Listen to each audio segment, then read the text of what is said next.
마지막 시대의 사단의 전략. 친애하는 마귀들아, 우리는 지난 수천 년 동안 하루도 쉬지 않고 하나님과 커다란 전쟁을 치러왔다. 우리는 아담과 하와를 유혹하는 데 성공하였고, 가인을 통하여 아벨을 죽이는 데에도 성공하였다. 유대인들의 신앙을 바짝 메마른 율법주의로 전락시켜버림으로써 하나님의 사랑과 말씀을 가리운 데 성공하였고, 예수를 십자가에 못 박아 죽였다. 12제자들로 인하여 복음의 능력이 나타나자 잠시 우리가 수세에 몰리는 듯 했지만 거기에 굴하지 않고 그리스도인들을 박해하였다. 그러나 원형극장에서 한 사람을 죽였을 때 10사람이 그리스도인이 되는 것을 보면서 우리는 급히 전략을 수정하였다. 박해 대신 자유와 풍요였다. 그 작전은 대성공이었다. 교회가 재물과 탐욕에 빠져있는 동안 가짜 복음과 거짓 교리들을 넣어서 진리를 제거하는 데 크게 성공하였다. 돌이켜보건대 중세는 참으로 우리 마귀들의 전성기였다. 1000년의 긴 종교 암흑 시대가 끝나갈 무렵 터진 루터의 개혁운동으로 최고의 위기가 왔었다. 그러나 우리는 교단과 교리주의에 빠지도록 유도하여 위기를 극복하였다. 이제 우리는 마지막 시대에 돌입하였다. 이제부터 시작되는 전쟁이야말로 우리 모두의 운명이 결정날 것이다. 어떻게 하면 이 전쟁에 승리할 것인가? 우리는 더 이상 사람들이 교회로 몰려드는 것을 막을 필요가 없다. 이미 세속적 정신과 비진리로 인하여 복음의 능력을 잃어버렸기 때문이다. 또한 그들의 기도도 막을 필요가 없다. 왜냐하면 그들의 기도는 세속에 깊이 몰입되어 있기 때문이다.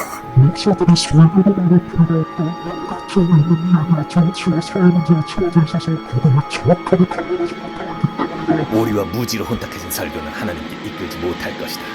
내가 이 마지막 시대에 너희들에게 명령하고 싶은 것은 매우 간단하다. 자신이 구원받았다고 스스로 믿도록 해놓고 그들의 시간을 사소한 일로 바쁘게 만들면 된다. 돈과 명예를 쫓는 일에 집중하게 하고 지출을 늘리도록 하라. 그러면 그들의 마음과 삶은 불신자와 별다른 차이를 보이지 않을 것이다. 행복은 물질의 풍요에서 온다고 믿게 하고 아내들의 사치심을 부추겨서 남편들로 하루에 적어도 10시간 이상 일하도록 만들고 일주일에 7일을 일해도 시간이 부족하다고 느끼도록 만들어라. 가족의 행복과 안락한 노후를 위해서 오직 돈을 많이 벌어야 한다는 생각을 집어넣어라.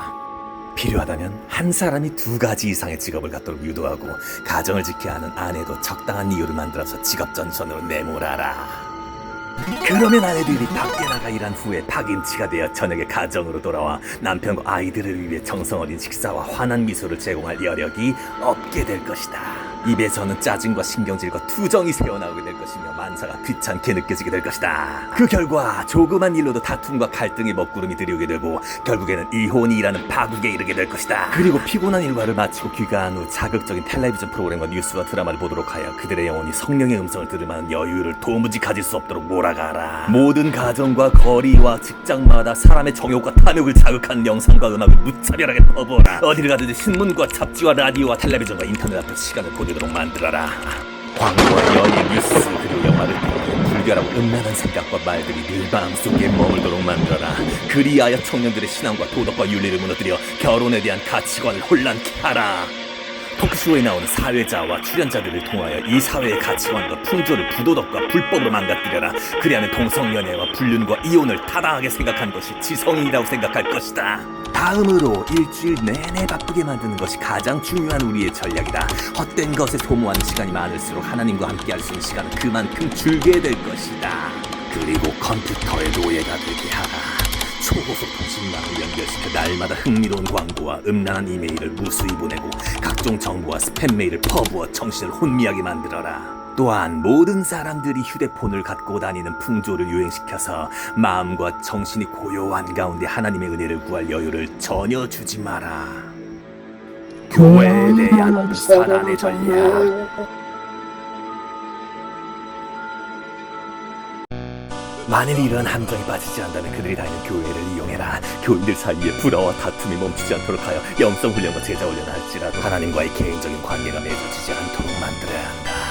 그렇게 되면 은혜와 거룩함이 점차 파괴될 것이며 교회는 교인들의 숫자를 늘리기 위한 각종 프로그램들만 양산하게 될 것이다.